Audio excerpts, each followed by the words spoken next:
О, зажглись! Коль, включилась? Включилась машина. Но, конечно, история с разбитой крышей — это очень-очень грустно и печально. Может быть специально, может быть не специально, но, наверное, мы скоро узнаем. Там одно стекло больше $2000 стоит переднее, поэтому там цена ущерба на самом деле очень немаленькая.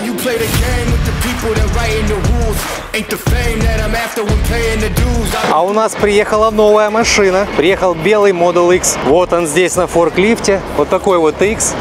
Нет накладочки. На передней арке есть дент на задней двери, я уже увидел. Так, ну, батарея на месте, это уже очень хорошо. Потому что может приехать и без батареи. Бывало и такое. Так, квотер поврежден, я вижу. Да, есть повреждения. Но прикольные колеса 22-е, красивые.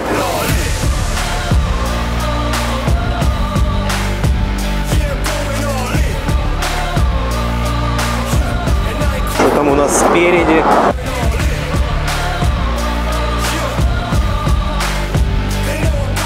Ладно, сейчас поедем к форклифту, спустим ее, да поглядим, что там внутри. Едем к нашим соседям, у которых есть форклифт, потому что водитель не хочет никак снимать эту машину, говорит, мне нужен форклифт и все тут. Поэтому водитель сейчас за нами поедет.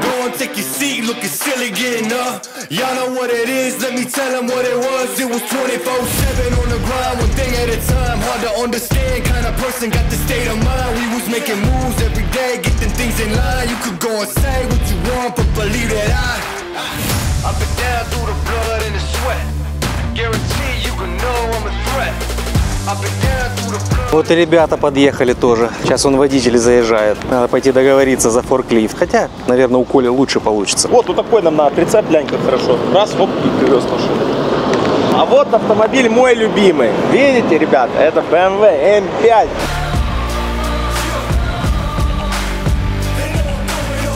Интересно, что там с ней. Мы же не знаем, какая проблема, но она точно сломана. Тут можно не сомневаться. Я сразу не увидел, там фара тоже разбита. Фара разбита. Ну ничего, что поделать. Будем все чинить.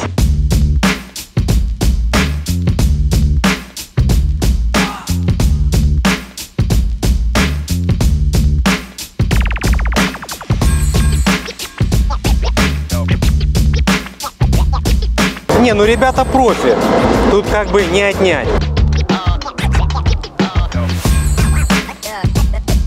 Все, водитель тоже разгрузился и получил свои деньги и отчаливает по своим делам дальше. Так, конечно, вопросов тут много.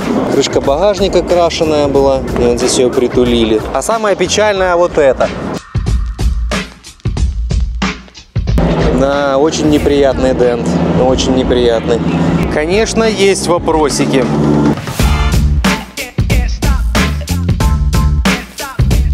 Ох, беда.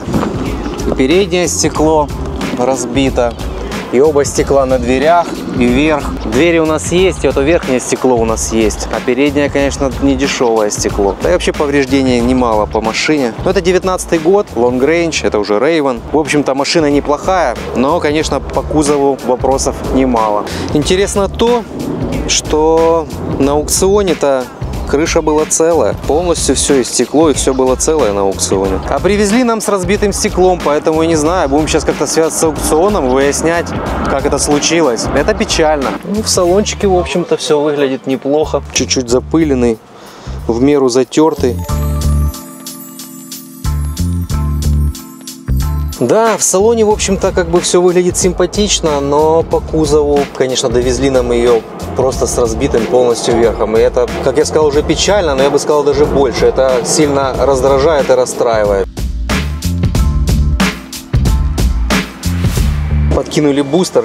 Сейчас поглядим, что нам машина вообще скажет. Сейчас, может быть, что-нибудь загрузится. Что-то пока компьютеры не включаются. Наверное, что-то не в порядке. Хотя бустер на месте. Сейчас будем разбираться. Сюда вот кто-то лазил. О, для хитча прикольная штука. Двери, наверное, не откроются. Но они не откалиброваны, поэтому двери не откроются. А вот что у нас компы не зажигаются? О, зажглись! Коль, включилась? Включилась машина. Так, машина в сервис-моде уже. Разряжена у нас батареечка в 0. И много-много алертов. Что у нас здесь? Как интересно. THC-MIA. Нет питания контакторов. Да, контактор с Power Supply. Краш. Или предохранитель на контакторы, или пира.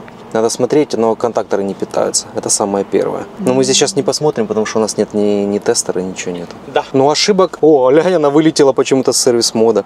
Странно, она сама с сервис-мода вылетела. Ой, я сейчас попробую двери калибрануть. Двери калибранулись. А ну попробую. Будут они открываться? Так, да, двери работают. Я их откалибровал. И в общем они работают. Опа!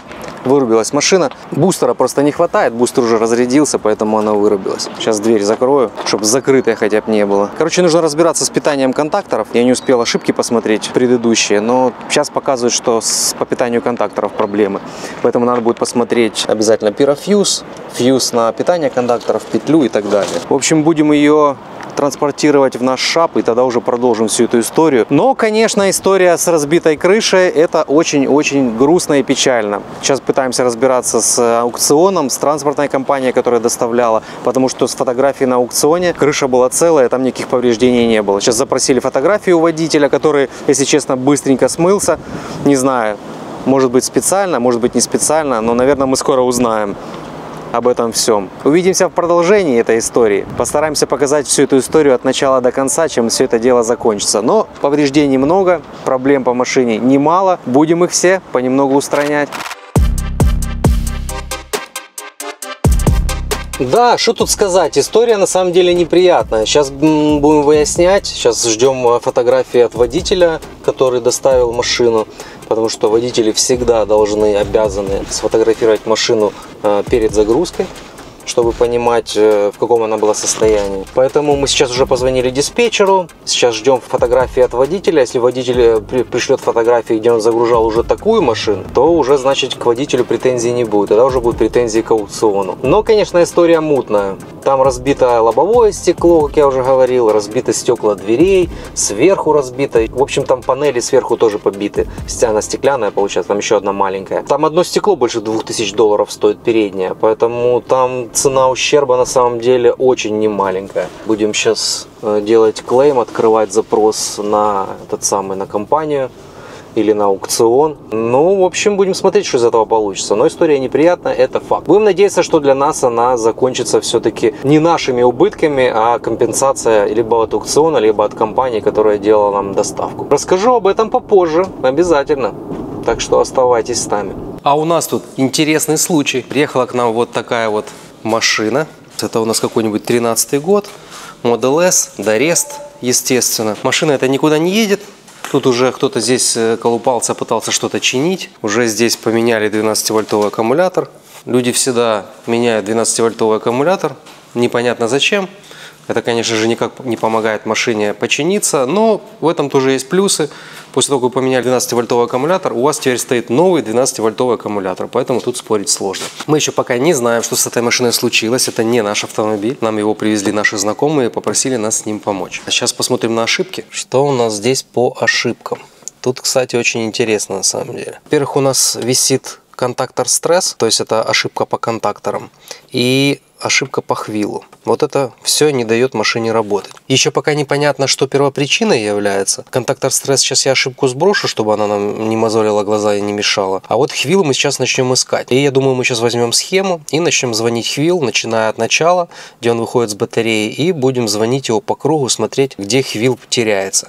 Потому что хвил — это High Voltage Interlock Loop — это такая система, которая следит за целостностью высоковольтной системы, то есть чтобы все коннекторы были подключены высоковольтные, ну и так далее. И плюс по цепи хвил она проходит через некоторые компоненты, или как-то сказать, блоки, модули, там по-разному бывает. И к этой цепи добавляются определенные, ну вот в этих блоках или модулях в некоторых есть определенные сопротивления по 60 Ом, которые добавляют сопротивление всей цепи. То есть их, по-моему, 4 или 5, зависит от количества хвилов у тебя, количества коннекторов. Там еще зависит, по-моему, Ну, неважно, даже 1-2 чарджера там разница бывает, но там, если у тебя второго чарджера нет, там это сопротивление стоит отдельно. В общем, подробнее к этому всему вернемся. А сейчас, я думаю, я возьму, потру ошибку по контактор стресс и будем искать хвил, потому что это такая интересная штука. Иногда можно потратить очень много времени на поиски проблемы, где же не проходит хвил. Я еще не знаю, естественно, где и как, какая проблема, то есть мы еще абсолютно ничего не начинали искать. И сейчас вот вместе с вами, я надеюсь, мы решим эту проблему и надеюсь, что на это не придется нам потратить много времени. Вот у нас такие ошибочки есть в истории, в общем-то ничего такого особенного. Но вот с этим мы сейчас будем бороться. Заодно посмотрим, что у нас тут по батарейке, по разбегу, по данным. Isolation Resistance пока нам не показывает. Разбег у нас здесь небольшой, 4 милливольта, это очень хорошо. Nominal Full Pack Energy почему-то 51 киловатт, как-то очень низковато показывает емкость остаточной батареи.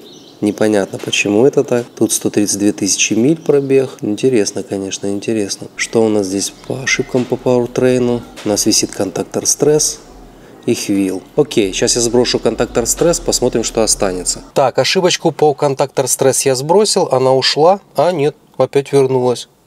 Опа, интересно. А только что ее не было. Будем разбираться. Так, ошибочку по контактор стресс я сбросил. Сейчас у нас ее нет. И почему-то по хвилу ошибок нет, хотя контакторы не замыкаются. Очень интересно. В общем, все-таки где-то проблема по хвилу, и надо ее искать. Сейчас я перезагружу машину полностью, посмотрим, как отреагируют все системы. Интересно, появится ли снова ошибка по хвилу. Включаем.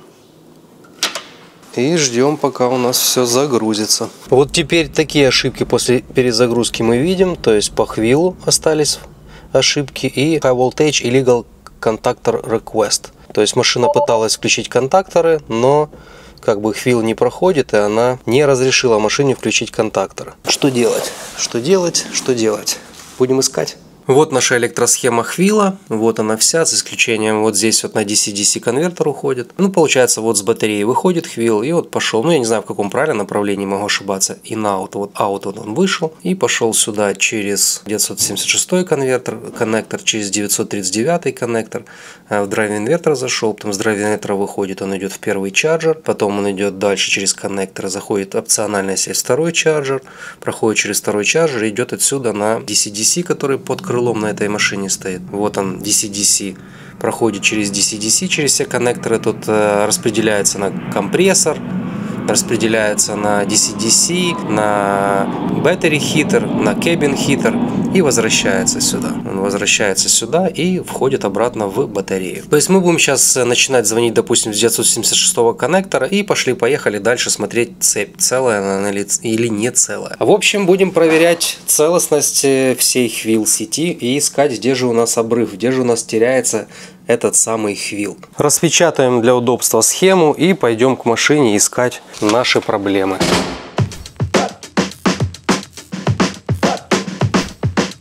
Основное место, где выходят у нас коннекторы с батареей, это вот здесь вот один из коннекторов. Потом все это дело входит в чарджер, в первый. Так как второго чарджера нет, он входит во фьюзбокс. Там есть сопротивление во фьюзбоксе, тоже через который хвил проходит. Мы сейчас начнем, наверное, с этого коннектора. Сейчас я гляну по схеме, не путая ли какой коннектор. И начнем звонить по кругу, проходит ли у нас хвил или нет.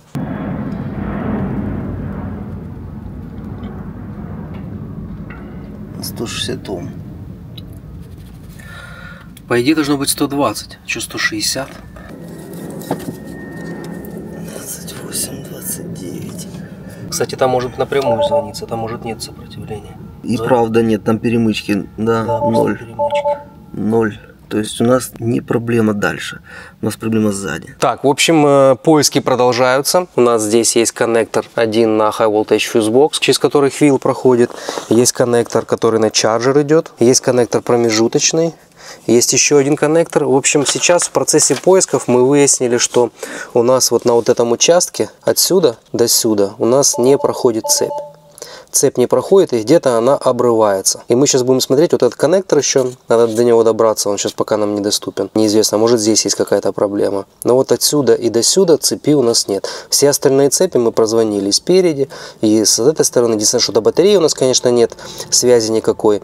Но вот этот кусочек у нас сейчас не звонится. Сейчас будем искать, почему. Так, ну путем долгих поисков мы выяснили, что вот на отрезке отсюда промежуточный коннектор и до коннектора второго чарджера, но здесь он воткнут, так как нет второго чарджера опционально, он воткнут в High Voltage Fuse Box. Вот его коннектор здесь. Вот на этом промежутке у нас пропадает цепь. И она то есть, то эта цепь, то ее нету. Поэтому мы сейчас будем искать по жгуту, смотреть, где у нас проблема. В коннекторе или может где-то в каком-то проводе, где-то может зажат, перебит. То есть где-то у нас потеря цепи.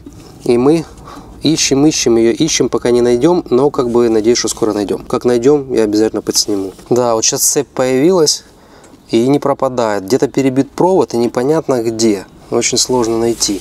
Сейчас вот с цепью все нормально. Сейчас звонится. А еще минуту назад не звонилось.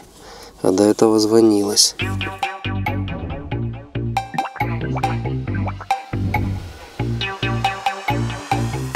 Прям есть. Вот такая вот история. Вот коннектор подключен, но подергай коннектор. Вот пропала, появилась, пропала, появилась, пропала, появилась. Вот так вот крутим коннектор, пропадает, появляется цепь. Так, мы разобрали, распиновали коннектор, поджали там, получается, пинчик. И вот сейчас я вот так вот дергаю, и вроде бы у нас связь не теряется. Сейчас вроде бы нормально. Ну, сейчас попробуем включить машину и посмотреть. Что из этого получится. Так, ну, машина включилась, но ошибка по хвилу у нас продолжает висеть. И контакторы у нас не включились. Значит, где-то еще есть какая-то проблема. Не просто найти ее. Сейчас будем звонить дальше. У меня появился апдейт. Какое продолжение истории? Я сейчас звоню отдельно драйв-инвертор. Получается, звоню отсюда и звоню до сюда. Здесь у меня должно быть с чарджером вместе 120 вольт, 120 Ом. А у меня получается 137, 138 Ом, что как бы не очень хорошо. И когда я звоню отдельно драйв-инвертор отсюда до сюда, то есть у меня получается 96 Ом, а должно быть 60. То есть есть предположение, что какая-то проблема в драйв-инверторе, и из-за этого хвил через него нормально не проходит. То есть пока вот такая рабочая версия. Я не знаю, сейчас полезем еще к коннекторам, которые на драйв-инверторе, посмотрим, все ли там в порядке. Есть подозрение, что с драйв-инвертором мотора проблема. Это, конечно, уже чуть другой ремонт. Мы думали, что здесь все-таки какие-то проблемы с проводкой, где-то с каким-то коннектором, где-то что-то не контачит. Но, по всей видимости, есть предположение, что проблемы здесь более серьезные. Возможно, здесь проблема даже в драйв-инверторе. То есть сейчас мы еще полезем туда, померяем. Если там в самом драйв-инверторе будет сопротивление не 60 Ом, а вот 96, то, значит, скорее всего, придется ремонтировать на этой машине мотор. В общем, есть вероятность, что проблема нашлась. Сейчас попробую показать. Да, вот и проблема, оказывается. Сопротивление, скорее всего, здесь. Вот он, проводок идет, и видно, что здесь есть коррозия внутри провода. Сейчас мы все это дело подразмотаем, соединим и посмотрим, поменяется ли что-то или нет. В общем, как раз это тот жгут проводов, через который хвил проходит. И есть, похоже на то, что он был не закреплен и терся об защиту. Перетер немного свою изоляцию. Естественно, изоляция перетерлась, там все вокруг, все на улице. То есть влага туда-сюда попала внутрь, и провод начал гнить. Сейчас мы попробуем все это дело обрезать, запаять, посмотрим, это ли было проблемой. Потому что иногда находишь проблему, а потом оказывается, что это просто была еще одна проблема, и нужно искать следующую. Не без этого, конечно. Так, в общем, Артем восстановил тут провод, запаял его. Я теперь звоню вот этот кусочек, как раз где драйв-инвертор, и у меня сейчас показывает 61,5 Ом. То есть, в общем-то, в пределах допустимого. Сейчас включим машину, посмотрим, как отреагирует система. Так, машина у нас загрузилась. Что мы видим по ошибкам? Джекмод. А по ошибкам-то мы видим, а ничего у нас такого здесь и нет, только по шаттерам, и все. Вообще замечательно. Сейчас только включим джек-мод, потому что это мне надо рейл включить сначала. Джек-мод я включил. Но я надеюсь, он ничего не сделает с пневмоподвеской. Я могу сказать, что проблема решена. Машина включилась, я думаю, она даже поедет. Вот такое вот бывает интересное событие, когда что-то ломается, и вроде бы какая-то маленькая проблема, то есть какой-то проводок где-то отгнил, а все, уже машина никуда не едет. И самое интересное, что припаять проводок как бы несложно, это может сделать практически любой. А вот найти, где нужно припаять, вот это самое ценное и самое важное. Поэтому иногда возникает вопрос, сколько можно взять за такую работу? И казалось бы, ну это вроде всего лишь проводок, но чтобы его, допустим, найти на дилере Tesla, с вас возьмут минимум за час, а то и за 2 диагностики, а потом еще они не будут паять проводок, они будут менять полностью проводку, в данном случае проводку подрамника. А за замену проводки подрамника нужно снять подрамник. Ох, я думаю, они там насчитают не 1000, 100%. Поэтому вот теперь и думай, сколько брать, допустим, за вот такой вот ремонт. Просто иногда, чтобы найти этот проводок поврежденный, нужно потратить несколько часов времени. А если человек не имеет особого опыта в этом и не понимает, где искать, то он может, в принципе, даже и не найти, в конце концов, этот поврежденный провод. Поэтому такая вот дилемма, думай, гадай, как здесь быть. Но, тем не менее, проблема решена и машина починена. Хочу показать, приехала такая вот машина к нам. Приехала аж из Флориды, то есть это 2500 километров. Вот она машина, это 85-ка, это 13-й год. Сейчас я ее запущу, потому что она, естественно, померла.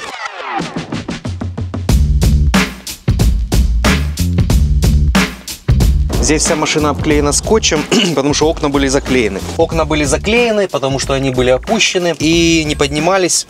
И, естественно, чтобы в машину там не попадала вода и все остальное, окна заклеили здесь. Эту машину, насколько я знаю, выиграл один наш знакомый на аукционе, там за пару тысяч долларов, может больше. И он ее выиграл в таком вот виде, то что у нее нет ключа, она не едет, окна открыты, мониторы не загораются.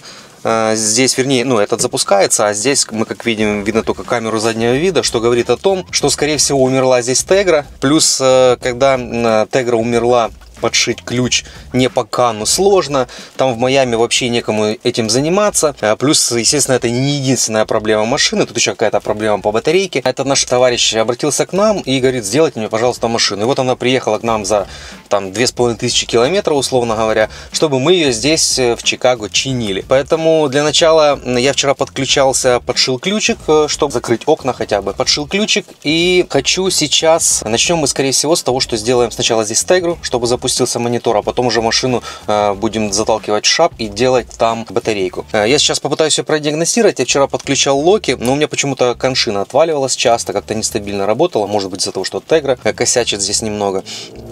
Ну, вернее, она померла полностью, если до конца правильным быть. Хотя, когда умирает Тегра, Gateway все равно работает, и машина, в принципе, даже с умершей Тегрой может ездить, перемещаться. Единственное, что у вас не работает экран MCU, и вы не можете там нажимать ничего, никакие опции, включать, выключать, настройки и так далее. Но машина, в принципе, с умершей Тегрой может себе ездить, и, в принципе, для перемещения каких-то особых проблем здесь нет. Но есть еще здесь проблема, кроме Тегры по самой машине, поэтому она и стоила так дешево на аукционе. И для начала я сейчас попробую подключиться еще раз, посмотреть, потому что вчера я видел какие-то ошибки по батарейке, по напряжению. Там на каком-то модуле не было напряжения. Но у меня кан почему-то отвалился, и я толком не успел увидеть. Я сейчас еще раз подключу диагностику, посмотрю. А вообще я хочу сейчас снять MCU, отнести его внутрь и сделать для начала Тегру, поставить ее обратно, еще раз продиагностировать все и уже решить, что делать, как чинить, закатывать внутрь, скидывать батарейку, снимать ее, делать и так далее. Поэтому начнем с того, что я сейчас сниму MCU и заберу его внутрь и будем чинить Тегру, будем пытаться вычитать сертификаты. Даже если они не вычитаются, ну, оставим просто ее без сертификатов, обновим Тегру со стороннего сервера. Там уже пусть дальше владелец решает, как ему дальше быть. Если, ну, возможно, сертификаты вычитаются, мы восстановим ее полностью. То есть сейчас для начала займемся Тегрой. Пытаюсь я вот подключиться по кану. И вот на бади коншине у меня есть связь. А почему-то, когда я подключаюсь к Powertrain коншине, у меня связь, вот сейчас она потеряется. И данных у меня нет. Связь теряется. То есть есть какие-то проблемы с коншиной Powertrain. И, наверное, все-таки Тегра поломанная немного мешает всему делу. Ну, в общем, сначала разберемся с Тегрой, потом продолжим диагностику дальше.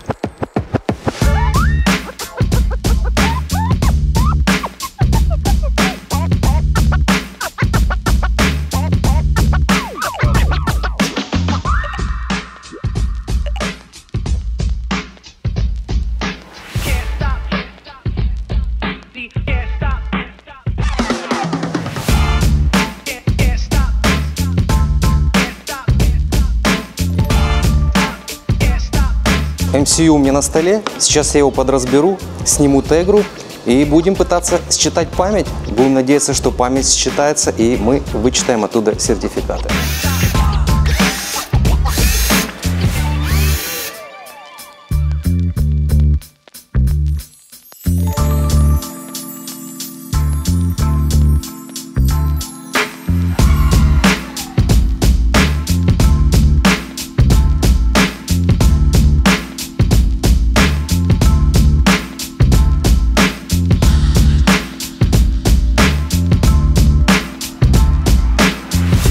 Вот она наша тегра, вот она наша память, которую мы сейчас будем вычитывать. Как я уже сказал, будем надеяться, что память вычитается. Но бывает такое, что память умирает напрочь, и вычитать ее не получается.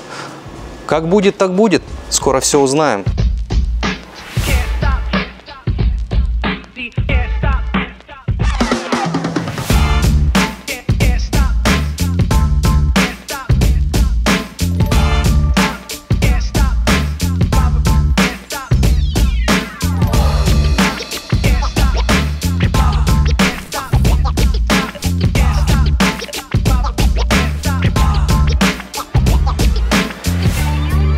В общем, резюмирую. Как мы не пытались вычитать память, нормально вычитать не получилось. Видимо, как бы там уже сильно битые есть фрагменты, и ни так, ни эдак ничего не вышло в плане вычитания сертификатов. Ну, мы в любом случае саму работоспособность MCU восстановили. Сам MCU теперь работает, единственное, что без сертификатов. Мы его подкинем на машину, сертификаты там будут девелоперские, и я очень надеюсь, что какой-то из дилеров, которые у нас два здесь есть местных, они нам помогут подвязать вот эти девелоперские сертификаты, которые здесь будут не родные, с этим вином, и машина будет обновляться и будет на связи с сервером. Я очень на это надеюсь. У нас такого опыта еще нет, но у нас уже, получается, на одной из машин не вычиталась тоже память, и мы туда залили тегру, образ залили с девелоперскими сертификатами. Я так думаю, если мы просто покупали тегры, именно сам чип полностью в сборе, я уже как-то в видео показывал, и там вот в этих чипах, на этих теграх, которые они продают, там уже в память залиты сертификаты. Они не привязаны ни к какому ВИН-номеру, они просто там есть. Я так думаю, наверное, дилер это делает, и производитель специально для тех целей, чтобы потом эти сертификаты можно было подвязать к какому-то ВИН-номеру. Но такого практики, такого опыта у нас пока еще нет, но я надеюсь, это у нас получится. Поэтому этот MCU сейчас мы подсоберем и закинем в машину, потом ее продиагностируем и будем дальше ремонтировать. Там, по-моему, по батарейке были какие-то проблемы. И когда мы уже закончим, машина будет ездить, мы ее приведем, скажем так, в божеский вид, мы тогда уже поедем на ней к дилеру и зададим ему этот вопрос и попросим помочь нам с восстановлением сертификатов. Поэтому, как говорится, посмотрим, что из этого получится. История продолжается, и буду подснимать весь этот процесс. Надеюсь, ничего не забуду.